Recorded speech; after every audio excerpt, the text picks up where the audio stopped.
수고 많았습니다.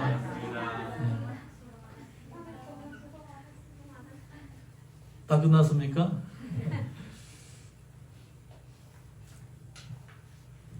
미국의 밀턴 프리드먼이라는 노벨 경제학 수상자가 있습니다.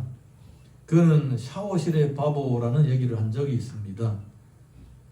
성급한 사람들이 샤워실에서 샤워할 때에 따뜻한 물이 빨리 나오라고 손잡이를 확 돌린답니다. 그러면 따뜻한 물이 나오다가 갑자기 뜨거운 물이 확 나와버립니다. 그러면 뜨거워 하고 뛰쳐나와가지고 다시 또 차가운 물로 확 돌려놓는 거예요. 그래서 물이 미지근하게 되면 들어가시는데 갑자기 또 찬물이 확 쏟아지는 것입니다. 차가워 하고 또 확 돌리는 거예요. 그리고 그러면 물이 또 미지근해지다가 또 갑자기 뜨거운 물이 확 쏟아지는 거예요. 그래서 뜨거, 차가, 뜨거, 차가. 여러분이 웃을 때까지 할까요? 뜨거, 차가. 그런데요. 여러분 추운 겨울에 샤워할 때 물온도 잘 조절하시기 바랍니다. 사람이 살다 보게 되면 정말 인내심이 없어서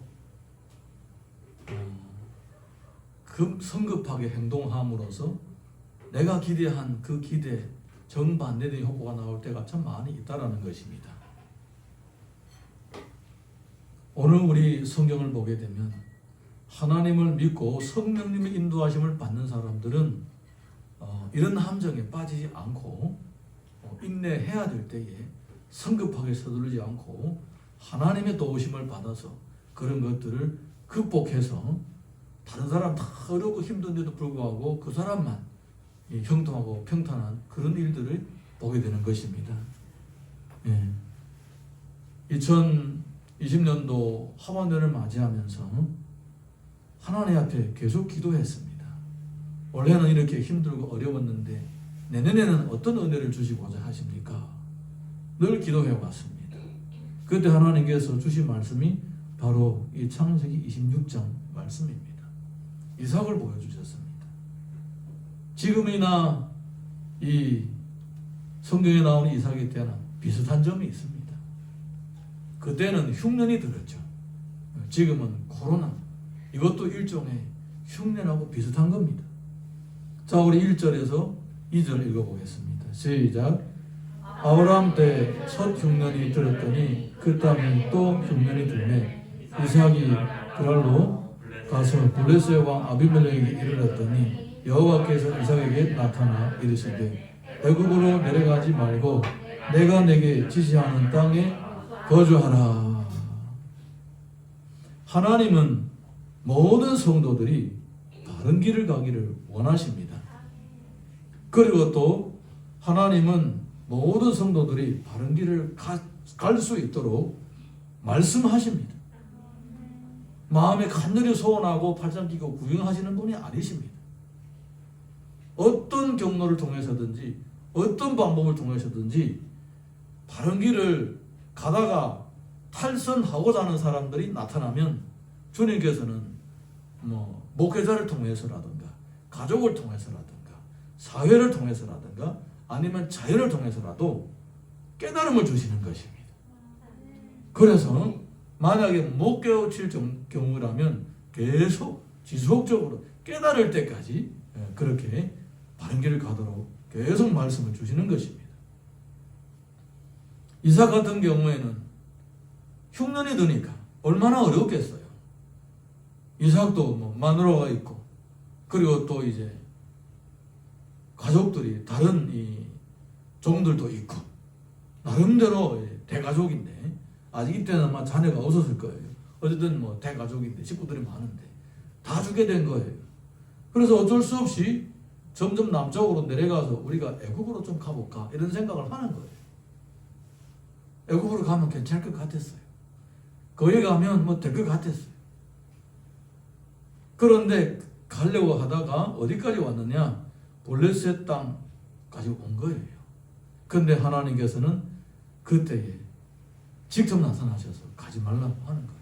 그리고 이 땅에 머물러가고 하는 것입니다. 사랑하는 성도 여러분, 이것이 바로 하나님의 사랑 가운데서 사는 사람에게 나타나는 현상입니다. 내가 지금 바른 길을 가다가 탈선하려고 할 때에 주님께서 어떤 경로를 통해서 내게 말씀을 주신다는 것은 정말로 큰 복입니다. 그냥 가만히 놔두면 탈선을 해서 어려움을 겪게 돼요. 어려움을 겪게 돼요. 그렇지만은 그 어려움을 겪지 않고 그 먼 길을 돌아서 다시 원점으로 갔다가 돌아오는 거 이런 일이 없도록 탈선하기 전에 말씀하시는 거예요. 근데 만약에 우리가 주님이 말씀하시면 그대로 하겠습니다. 뭐라고 말씀하시든지 그대로 하겠습니다라는 이런 마음 준비가 안 되어 있다면 하나님이 말씀하셔도 그러면서 하나님의 말씀을 그냥 제껴버리고 내 생각대로 하게 되어 있어요. 그게 우리 인간입니다. 하나님이 나를 진짜 죽으라고 해도 내가 죽으러 가겠습니다 할 정도로 이삭처럼 아빠가 꽁꽁 묶어서 지단 위에 올려놔도 가만히 있는 것처럼 나도 주님이 뭐라고 하시더니 나는 그냥 주님이 나한테 하라고 하는 것은 다 나에게 도움이 되는 건 줄로 믿습니다라고 이렇게 진짜 마음을 내려놓고 그냥 주님이 하는 건 다 하겠습니다 이렇게 생각하게 된다면, 이런 마음 준비를 가지고 있다면 하나님께서 말씀을 하실 때에 그 말씀이 마음으로 다가오는 거예요. 그렇지만은 하나님의 말씀이라고 할지라도 내가 보니까 이 현실하고 잘 안 맞는 것 같아. 이 하나님 말씀이 맞나? 판단해 봐야 되지. 이렇게 이 마음에 하나님 말씀 받기도 전에 말씀에 대한 선입견이, 이 가시와 같은 선입견이 생기게 되면 하나님 말씀하셔도, 하나님께서 누구를 통해서 말씀하셔도, 심지어 독생자가 직접 오셔서 예수님이 직접 오셔서 말씀하셔도 그게 마음으로 안 들어오는 거예요. 안 들어오는 거예요. 여러분, 이삭이 여기에서 이렇게 그랄에서 머물어서 애굽으로 안 내려간다는 것은 그만큼 하나님의 말씀이 마음으로 들어왔다는 거예요. 여러분, 아브라함을 보십시오. 아브라함도 거기에 들어오자마자, 가나안 땅에 들어오자마자 흉년이 생겼잖아요. 그때 아브라함은 어떻게 합니까? 애국으로 갔어요. 근데 그때 하나님이 안 막으셨습니다. 내버려뒀어요. 그리고 갔다가 또 하나님의 은혜로 다시 돌아왔지만은 그냥 가도록 놔뒀습니다.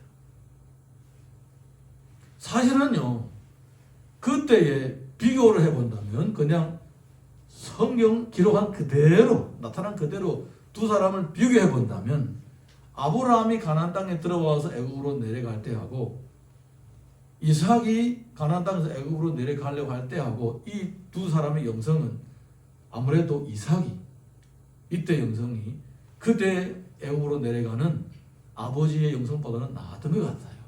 물론 나중에는 아브라함 믿음은 성장을 했습니다. 자기의 친아들, 하나밖에 없는 아들도 하나님께 바칠 수 있을 정도로 영성이 자랐습니다. 근데 이삭은 어릴 때부터 그런 믿음을 가진 거예요. 어릴 때부터 이미 성장하신 아버지를 보면서, 100세가 되신 아버지를 보면서, 그러니까 이삭의 눈에는 아버지의 성장 과정이 안 보였던 거예요. 이미 다 믿음의 거인이 된 아버지만 눈에 보이기 때문에 처음부터 같이 이렇게 넘어지고 시험 들면서 이렇게 성장 과정이 아니라 거의 완벽하신 아버지를 봤기 때문에 처음부터 제대로 배운 거예요. 그러니까 항상 하나님의 말씀에 민감할 수가 있었고, 그리고 하나님께서 말씀하시면 바로 멈출 수가 있었기 때문에 그 자리에서 하나님께서 또 그렇게 말씀하시는 거예요. 여러분, 우리 마음 자세가 준비되어 있지 않다면요, 하나님이 말씀하셔도 안 들리는 거예요. 그리고 들려도 안 하게 되어 있어요. 혹시 2020년도 살아오면서 여러분이 하나님 말씀보다도 내 생각을 앞세워서 하나님 말씀을 거부한 적은 없습니까? 그리고 내 생각이 하나님 말씀과 다르니까 내 생각을 합리화시켜가지고 현실과 타협하고, 그리고 내가 생각했던 것을 끝까지 하고자 했던 그런 고집스러운 모습이 아직도 남아 있지는 않습니까? 만약에 남아있다면 2020년도와 함께 다 과거로 버릴 수 있기를 예수님의 이름으로 축복합니다. 하나님은 우리가 바른 길로 가기를 원하십니다. 그 바른 길이 때로는 좀 힘들 수도 있어요. 그 바른 길이 좀 고달플 수도 있어요. 그리고 그 바른 길이 좀 보이는 것처럼 그렇게 보일 수도 있어요. 그렇지만 그 바른 길이 결국은 우리들에게 복이 되는 길입니다. 지금 하나님이 이삭을 보고 나무라는 것은 그냥 외부적으로 판단할 때는 굉장히 어려운 거예요. 애굽은 양식이 풍부한데 여기 블레셋이나 가나안이나 다 붙어있는 곳이기 때문에 계속 그 기근의 고달픔을 겪어야 되는 상황인 거예요. 그런데 하나님께서 그렇게 말씀을 하시는 거예요. 멈추라, 머무르라. 자, 우리 이어서 3절에서 5절 보겠습니다. 시작. 이 땅이 거류하면 내가 너와 함께 있어 내게 복을 주고 내가 이 모든 땅을 너와 내 자손에게 주리라. 내가 내 아버지 아브라함에게 맹세한 것을 이루어 내 자손이 하늘의 별과 같이 번성하게 하며 이 모든 땅을 내 자손에게 주리니 내 자손으로 말미암아 천하 만민이 복을 받으리라. 이는 아브라함이 내 말을 순종하고 내 명령과 내 계명과 내 율례와 내 법도를 지켰으리라 하시니라. 하나님은 성도의 삶을 전적으로 책임지십니다. 우리가 부하든 가난하든 우리가 어떤 영광스러운 높은 자리에 있든 아니면 비천하게 살든 이건 하나님의 손에 달려있는 것입니다. 결론적으로 하나님은 우리를 복되게 하시려고 우리를 인도하시고 또 우리의 삶을 책임져 주십니다. 하나님은 믿음의 선배들을 통하여 우리들을 교훈하십니다. 보라는 거예요. 앞서간 사람들이 어떻게 살았으며 그들의 결과가 어떤 건지 보라는 거예요. 그리고 그렇게 하라는 것입니다. 지금 하나님께서 이삭에게 얘기하시면서 뭐라고 하냐면 너희 아버지를 보라는 거예요. 너희 아버지가 그렇게 너를 제물로 드릴 정도로 순종을 한 후에 어떤 복을 받았느냐 보라는 거예요. 어떻게 됐느냐 보라는 거예요. 그러니까 지금 너도 이곳에 멈추고 여기서 머물러 있으면서 하나님의 말씀을 순종하면서 이 가나안 땅에 멈춰 있으면 내가 너희 아버지에게 약속했던 거 너하고도 약속해서 너에게 이루어주겠다 이렇게 말씀하시는 거예요. 여러분 우리는 항상 성경의 믿음의 선배들을 통하여 그들이 하나님을 믿고 섬겼던 모습을 배울 수가 있습니다. 그뿐만 아니라 수천 년 동안의 기독교 역사와 또 우리와 그렇게 멀지 않는 우리 아버지 세대, 우리 할아버지 세대, 증조 할아버지 세대 정말 손을 뻗치면 닿을 수 있는 그런 믿음의 선배를 통해서도 우리가 많은 좋은 것들을 배울 수가 있습니다. 여러분 우리가 지금 예수님을 믿고 믿음이 이렇게 자란 거 누구를 통해서 배운 거예요? 처음부터 성경을 통해서 배운 겁니까? 자세히 알고 보면요 그렇지 않습니다. 우리 신앙요 잘할 수 있었던 것은요 전부 다 우리와 가까이 있는 사람을 통해서 배운 거예요. 여기에 여러분 못 보던 분이 한 분이 계십니다. 제가 교회에 갔을 때에 처음으로 저한테 이 성경을 어떻게 찾느냐 알려주신 분이에요. 저희 믿음의 선배고 또 형님이에요. 또 한국에 왔을 때도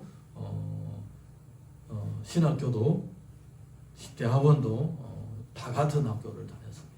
그리고 또 성기동 교회에서 또 제가 가서 섬기기도 하고 이러면서 30년 동안에 믿음의 관계를 유지해온 선배님이시고 그랬습니다.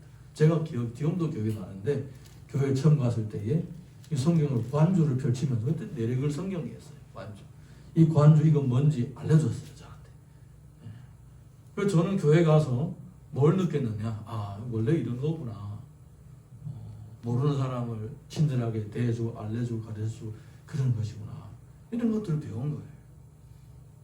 보면 물론 한 분뿐만 아니죠. 그때 그 교회에 많은 분들이 다 그랬습니다. 권사님들도 그렇고 또 전도사님들도 그렇고 다 친절하게 대해주고 잘 대해줬습니다. 그런 것들을 통하여서 세세한 거 하나하나까지도 찬송을 펼치고 찾고 이런 것들, 성경을 찾고 관주를 찾고 이런 것들 다 그분들을 통해서 배운 거예요. 시작을 한 거예요. 초신자 때부터 그렇게 배운 거예요. 그 다음에 이제 전도사 때도 마찬가지. 뭐 저기 멀리 있는 사람을 통해 배운 게 아니에요. 가까이 있는 사람을 통해 다 배웠더라고요. 알고 보니까. 전부 다 그래서. 우리를 가르쳤던 스승님 지금도 생전이십니다. 정말로 지금도 기억하고 있어요. 그분을 통해서 배운 것들, 좋은 것들. 여러분 사람이 100%다 완벽하겠습니까? 100% 완벽한 사람이 있습니까? 없습니다. 그런데 우리가 기도하면요. 사람들이 다 좋아 보여요. 저요. 항상 나에게 좋은 만남 허락하여 주옵소서. 항상 나에게 건강한 대인 관계를 주옵소서. 그렇게 기도하다 보게 되면요. 사람의 약점, 잘못이 보이기보다도 장점이 보이게 되고 잘하는 것이 보이게 되고 배울 점들이 보이게 되는 거예요. 내가 항상 비판의 칼날을 씌우고 다니면 누군가를 자르고 싶고 찌르고 싶은 거예요. 그렇죠. 하다못해 뭐 칼을 빼면 무리도 자르고 싶다, 자르고 뭐 자른다는 말 있잖아요. 뭐 칼을 빼고 다니면 뭔가를 찌르고 싶어요. 그렇지만은 내가 뭔가를 배우려고 노트를 가지고 다니게 되면 누군가 하는 거를 거기다 적게 되고 배우게 되는 거예요. 그냥 우리의 마음 자세가 차이예요. 저희 아버지 지금은 안 계시지만 천국에 가셨지만 저희 아버지 평생 돈벌이를 해서 제대로 돈 벌어보신 적이 없습니다. 하는 것마다 다 망했습니다. 그래서 결국은 주님을 믿게 되었습니다. 그런데 지금도 저는 우리 아버지를 생각하고 있는데 마음이 따뜻합니다. 저희 아버지가 완벽하신 분이 아닙니다. 그렇지만은 그분에게도 별 것이 너무나 많은 거예요. 돈을 많이 벌어서 우리 자식들에게 남겨주지 않았지만은 그래도 선한 영향을 끼쳤던 부분들이 정말 많이 있는 거예요. 사랑하는 성도 여러분, 성경을 보게 되면 우리가 많은 믿음의 선배들을 발견하게 되고 그들을 통해 배울 수가 있습니다. 그리고 우리 주변에 진짜 손을 뻗으면 닿을 수 있을 정도로 많은 배울 우점들을 가지고 있는 사람들이 있는 거예요. 그들은 정말 믿음을 지켜왔고 하나님을 인생의 1순위로 삼고 그렇게 살아왔던 사람입니다. 그들은 완벽하지는 않아도 그렇지만 그들의 믿음만큼은 주님이 기뻐하시는 믿음이었던 거예요. 아멘. 할렐루야. 아멘. 이렇게 하나님께서는 내가 너의 아버지를 축복한 거 보라. 너도 너의 아버지처럼 하나님을 잘 믿으면 너에게도 복 주시겠다. 이렇게 하시는 거예요. 믿음의 선배들, 눈에 보이는 사람들 통해서도 이렇게 하나님께서 배우라고 하시는 것입니다. 자, 이어서 우리가 6절에서 15절까지 읽어보겠습니다. 6절과 12절에서 15절입니다. 6절과 12절에서 15절 중간 내용을 우리가 생략하고 6절과 12절에서 15절 시작. 이삭이 그랄에 거주하였더니 이삭이 그 땅에서 농사하여 그 해에 100배나 얻었고 여호와께서 복 주심으로 그 사람이 창대하고 왕성하여 마침내 거부가 되어 양과 소가 때를 이루고 종이 심이 많음으로 블레셋 사람이 그를 쓰게 하여 그 아버지 아브라함 때에 그 아버지의 종들이 판 모든 우물을 막고 흙으로 메웠더라. 아멘. 그날에 거주하였더니 이삭이 그 땅에서 농사하여 그 해에 100배나 얻었고 여호와께서 복 주심으로 그 사람이 창대하고 왕성하여 마침내 거부가 되어. 여러분, 이삭이 가나안 땅에서 아버지를 따라 목축업을 했습니다. 양치고 소치기를 했습니다. 그런데 아직도 못 해본 농사를 해봤는데 그 해에 100배를 얻었습니다. 이것은요, 전적으로 하나님이 계획하시기 때문에 가능한 것입니다. 하나님은 아브라함에게 주신 복을 이삭에게도 주시고 또 그 복이 그 다음 자손에게도 계속 옮겨지기를 원하셨습니다. 왜냐? 하나님은 이 가문을 통하여 메시아의 혈통을 이루기 위해서인 것입니다. 메시아의 혈통을 이루려고 하면 어떻게 돼야 되는가? 첫째는 먹고 살아야 되는 거예요. 메시아가 이 땅에 탄생할 때까지 다 먹고 살아야 되는 거예요. 그 다음에 두 번째는 먹고 살아야 되는 거 아니라 믿음의 전통을 계속 가지고 가야 되는 거예요. 이 두 가지를 목표로 하나님께서는 그들이 먹고 살 수 있도록 항상 주님이 오실 때까지 그 가문이 끊이지 않도록 계속 복을, 물질의 복을 주시는 거예요. 이게 첫 번째. 두 번째는 항상 그들이 믿음의 전통, 믿음의 정통성을 잃지 않도록 항상 그들의 믿음을 점검합니다. 조금만 옆길로 빠지면 바로 말씀하시고 지적하시고 책망하시고 심지어 징계까지 하시고, 안 되면 그 사람을 아예 제거하고 그 사람의 아들을 세우고, 아들도 안 되면 손자를 세우고, 그렇게 그 믿음의 정통성을 계속 이어가게 만드는 거예요. 여러분, 이 두 가지의 하나님 역사의 원리를 아시면요, 하나님 어떤 사람에게 복을 주시는지, 내가 어떻게 하면 하나님 주신 복을 받을 수 있는지 방금 깨달을 수가 있게 되는 거예요. 지금은 우리가 육신의 혈통을 이어가지는 않습니다. 그런데 우리에게는 믿음의 혈통을 이어가는 이 대사명이 남아 있습니다. 그걸 요즘에 우리가 새롭게 배운 말에 의하면 재생산이라고 합니다. 내가 지금까지 주님을 믿으면서 또 나처럼 주님을 믿을 사람들을 찾고 또 발견하면 그들을 세워가는 그 일을 해나가는 거예요. 할렐루야. 그 일을 하고자 하는 사람에게 하나님께서 필요한 건강도 주시고 필요한 재물도 주시고 행복한 만남도 주시는 거예요. 할렐루야. 아니면 하나님께서 주실 이유가 없습니다. 그냥 우리가 잘 먹고 잘 살고자 뭐 한다면 하나님께서 주실 일이 없습니다. 주실 일이 없습니다. 성경의 원리가 그렇습니다. 이 사람들이 그리스도의 혈통을 이어가고 믿음의 정통성을 이어가려고 하기 때문에 하나님께서 계속 대를 따라 복을 주시는 거예요. 자녀를 키우신 분들, 자녀들이 잘 되기를 원하신다면 예수님이 말씀하신 그 사명과 비전을 그 애들에게 심어줘야 되는 거예요. 어릴 때부터. 그 애들 어릴 때부터 내가 주를 위해 살겠다라고 마음을 먹을 때에, 그때에 그 애가 하나님 보시기에 존재의 가치가 있다라는 거예요. 그래서 그 애가 그대로 살 수 있도록 인생 길도 열어주시고 좋은 만남도 주시고 재물도 주시는 거예요. 네. 요거 핵심 비전과 사명을 쏙 뽑아버리고 그냥 물질로 잘 되고 명예를 얻고 남보기에 잘 되고 떵떵거리면서 살도록 아이를 양육하고 교육해놓으면 이건 하나님과 상관이 없는 인생이 되는 거예요. 교회를 다녀도 안 되는 거예요. 왜냐하면 내 안에 주님이 주신 사명과 비전이 없으면 이거는 교회 다녀도 안 되는 거예요. 교회 다녀도 되는 게 아닙니다. 꼭 이 영적인 비결을 터득하시기를 주님 이름으로 축복합니다. 그 해에 농사를 했더니 100배를 얻었더라. 반년 동안 기도하면서 주신 이 말씀을 계속 저는 묵상하면서 지금까지 왔습니다. 그리고 2021년도 이것은 하나님께서 첫째로 저에게 주신 말씀으로 저는 받았습니다. 하나님은 어떤 일에 나에게 100배의 복을 주실까? 지금 내 주머니에 있는 돈의 100배? 얼마 안 되는데 100배라 해도 얼마 안 되는데 아니면 우리 교회 성도의 숫자 100배? 갑자기 그렇게 늘어나면 예배당을 채울 수도 없는데 아무리 적어도 10명의 100배면 얼마입니까? 1000명인데 그것도 그 뭘까 궁금한 거예요. 하나님께서 2021년도에 내게 어떤 은혜를 주셔서 내게 주신 사명과 비전을 이루어가게 하실 것인가 궁금한 거예요. 기대가 되는 거예요. 그리고 하나님께서 저의 입술을 통한 이 메시지를 선포할 때에 우리 교회 성도님들도 같은 비전을 가지고 또 주님 인도하심을 따라가게 되면 또 이 복을 받게 될 줄 믿습니다. 아멘.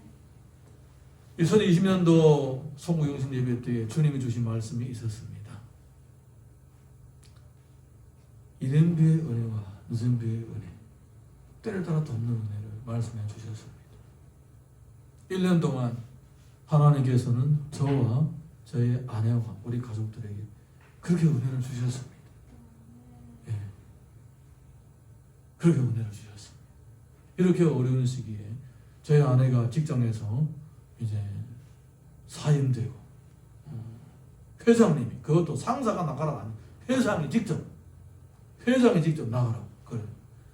말단 직원을 회장이 나가라고 그럴 정도로 아주 너 주일날에 뭐 하나님을 섬기겠으면 그냥 가서 섬기고 교회 다니지 말라. 그래서 교회 회사에서 쫓겨난 거예요. 얼마나 어렵겠습니까? 여러분 다 아시지만 저는 이제 제 사례비 가지고는 생활하기 어렵습니다. 지하방에서 살기 어렵습니다. 그런데 하나님께서는 책임져 주시고 이른배의 은혜를 주셨어요. 네. 아르바이트 2개를 했어요.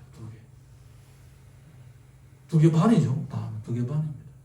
그래서 하나님께서 채워주시고 중간에 또 장인 어르신 2번이나 수술했어요. 2번이나. 네. 정말 많은 그런 자금들이 필요했던 일들이 생겼는데 다 채워진 거예요. 네. 그리고 이제 9월 달에 또 저와 저희 집사람이 또 오랫동안 기도해왔던 영주권 신청을 했는데 그것도 하나님께서 주셨어요. 늦은 배의 은혜가 주신 거예요. 솔직히 욕심으로 그게 아니고 다른 게 더 있었으면 좋겠다라고 기대를 했는데 하나님께서 그거로 족하나? 그렇게 말씀해 주셨어요. 그거로 족하나?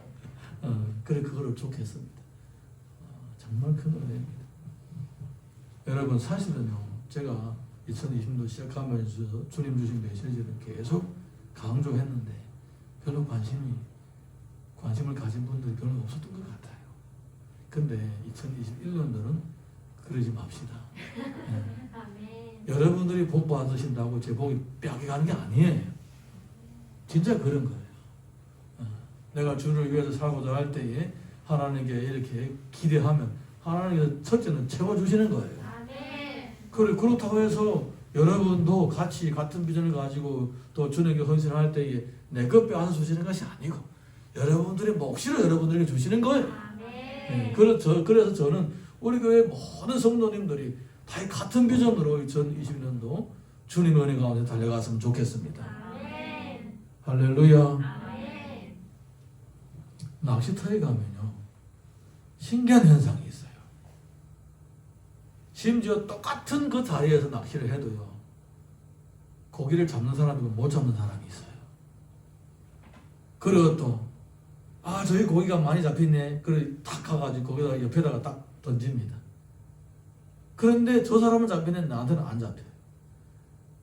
그러다가 보는데 내가 내놨던 자리에 또 고기 잡히네. 고기들 왔나 봐. 가가지고 또 던집니다. 그러면 나는 또 못 잡으면 저 사람 또 잡습니다. 근데 다른 데 또 고기가 막 나오는 거예요. 여기가 던지면 고기가 나올까요? 또 안 나오는 거예요. 야, 이런 고기들이 사람은 아나 봐. 사람은 골라다니면서 무나 봐. 이렇게 생각하게 되는 거예요. 근데 실제로 고기들이 사람을 찾아다니면서 뭘까요? 이거는 전적으로 낚시꾼에 따라 있는 거예요. 고기들은 사람을 따라다니지 않아요. 낚시를 할 때 뭐가 필요하겠습니까? 기다림이 필요한 거예요. 인내심이 필요한 거예요. 던져가지고 물 때까지 물은 다음에 잡아당겨야 되는 거예요. 물지도 않았는데 혹시 물한 거 아니나 조급한 마음으로 막 끌었다 뺐다 끌었다 뺐다 고기가 물다가 놀래가지고 뭐 그냥 가버리는 거예요. 여러분 신앙에 있어서 가장 우리가 해결해야 될 부분 조급한 마음을 제거해야 되는 거예요. 지금 당장 눈에 나타나는 것이 없다 해서 아닌가 봐요. 포기하게 되면 큰 손해보는 거예요. 그러면 다른 데 가면 될까? 안 됩니다. 들뜬 마음으로 조급한 마음으로 그냥 여기저기 아무리 같은 낚싯대 던져봐도 안 되는 거예요. 기다림이 필요한 거예요. 올 때까지 기다림이 필요한 거예요. 여러분 하나님께서는 아브라함에게도 그렇게 말씀하셨고 이삭에도 그렇게 말씀하셨습니다. 내가 이 땅을 너와 내 자손에게 주고 너와 내 자손을 창대하게 만드시겠다. 그러면 뭐 해야 됩니까? 큰 고기가 있다. 낚시 던져라. 그리고 기다리라. 그러면 낚시 던지고 그냥 기다리면 되는 거예요. 할렐루야. 여러분 2021년도는 여기저기 이 생각 저 생각 복잡한 생각 다 내려놓으십시오. 하나님 앞에 기도하고 한 가지만이라도 제대로 붙잡고 끝까지 가보십시오. 한 가지만이라도.